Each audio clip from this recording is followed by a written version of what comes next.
कपड़े धोने वाली बहू। शादी के पहले से ही विभा को कपड़े धोने का बड़ा शौक था। कभी नल के नीचे तो कभी तालाब के पास। अरे मेरी नीली वाली लुंगी नहीं दिख रही है। विभा की अम्मा, कहाँ रखी है लुंगी? अरे वो तो विभा ने परसों ही धोकर रखी थी आपकी अलमारी में, देखो वहीं होगी। वो ना मैंने आज धो दी, मुझे लगा कि गंदी हो गई होगी। अरे कैसे गंदी हो गई थी? उसे तो मैंने पहना भी नहीं। हे भगवान, इस लड़की के कपड़े धोने की आदत से परेशान हो गया हूँ मैं। जितना तो घर में राशन नहीं आता, उससे कहीं ज्यादा डिटर्जेंट पाउडर का खर्चा है। इसकी शादी करवा दो, शादी। जाए अपने घर में ही करे काम, फिर चाहे घर के कपड़े धोने हो या पूरे गांव के। हाँ ठीक बोल रही हो, देखता हूँ मैं कोई लड़का। वो दिन भी आ जाता है जब विभा को देखने लड़के वाले आ जाते हैं। लड़की मुझे अच्छी लगी। होने वाली सास कहती है, बेटी अगर कुछ पूछना है तो पूछ लो। वैसे तो हमारी लड़की बहुत ही शर्मीली है, जो बोल दो वो मान लेती है, इसे क्या पूछना होगा। अरे कैसी बात कर रही हो माँ, मुझे इन लोगों के घर रहना है, सवाल तो कई है। हाँ हाँ बेटा, पूछ लो ना, क्या पूछना है। आप लोगों के घर कपड़े कौन धोता है? सास का मुंह बन जाता है। देखो, अगर तुम ये कहना चाहती हो कि तुम्हें कपड़े धोने नहीं आते तो सुन लो, कपड़े मैं ही धोती हूँ, लेकिन तुम्हारे आ जाने के बाद मैं रुमाल तक नहीं धोऊंगी। अरे चुप रहना भाग्यवान, बहू बेचारी घर आई नहीं, उसे डराना शुरू कर दिया। वो क्या है ना बिटिया, अभी तक तो ये कल्लू की माँ ही धोती थी, लेकिन अब तुम्हारे पापा तो दहेज में वॉशिंग मशीन देंगे ही। तभी विभा की माँ बोल पड़ती है, सवाल भी पूछा तो क्या। वैसे भाई साहब, मशीन की तो फिर भी कपड़े धोने की कैपेसिटी होती है। मतलब जो बिटिया दे रहे हैं ना विभा, इसे कपड़े धोने का बहुत शौक है। ये आप लोगों के क्या, आस पड़ोस गांव मोहल्ले सबके कपड़े धो दे और उफ तक ना करे। बाहर देखा नहीं आपने कितने कपड़े सूख रहे हैं? सब हमारी बिटिया ने ही तो धोए हैं। बस भी करो ना माँ, शर्म आ रही इतनी तारीफ सुनकर। और तो और एक दाग निकाल कर दिखाओ तो मान जाओ। हाँ अच्छा, माफ करना बेटा, मैंने गलत समझा। हमें तो रिश्ता बहुत पसंद है। और ऐसे जुड़ जाता है रिश्ता कपड़े धोने का शौक रखने वाली विभा का। उसकी शादी हो जाती है कोयला फैक्ट्री में काम करने वाले कल्लू के साथ। शादी के बाद अचानक विभा चिल्लाती हुई सास के पास आती है। सासू माँ, अरे सासू माँ कहाँ है आप? ये तो धोखा है, धोखा दिया आप लोगों ने मुझे। इसे ससुर के चक्कर के बारे में पता चल गया। अरे तो उसमें तुझे क्यों धोखा मिला है? अरे नल में पानी नहीं आता, कपड़े कैसे कब धुलेंगे? अच्छा, तू पानी नहीं आ रहा उसकी बात कर रही है। तो आपने क्या सोचा? कुछ नहीं। अच्छा, तेरी माँ ने कहा था कि कपड़े धोने का शौक है तुझे, याद आया मुझे।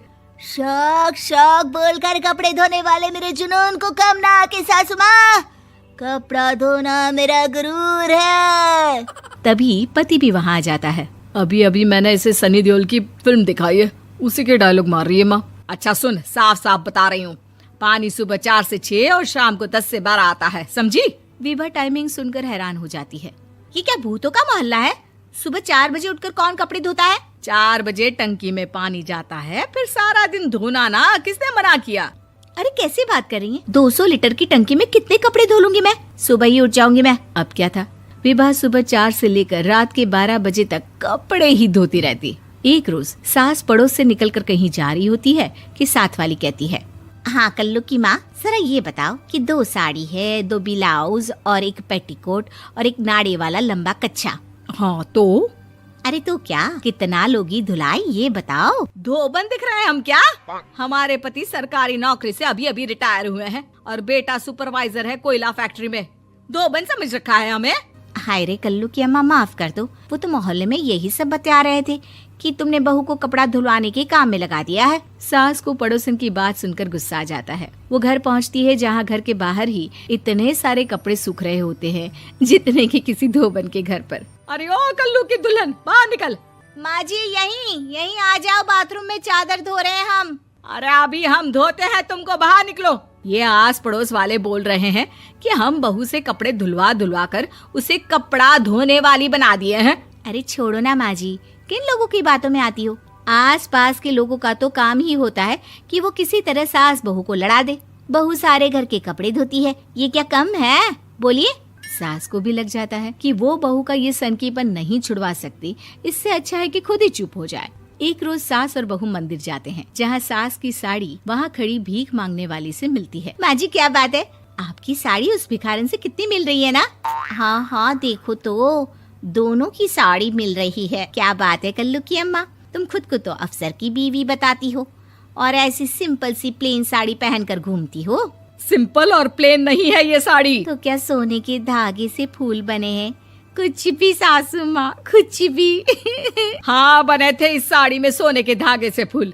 मेरे पति लेकर आए थे मद्रास से स्पेशली मेरे लिए 10,000 की।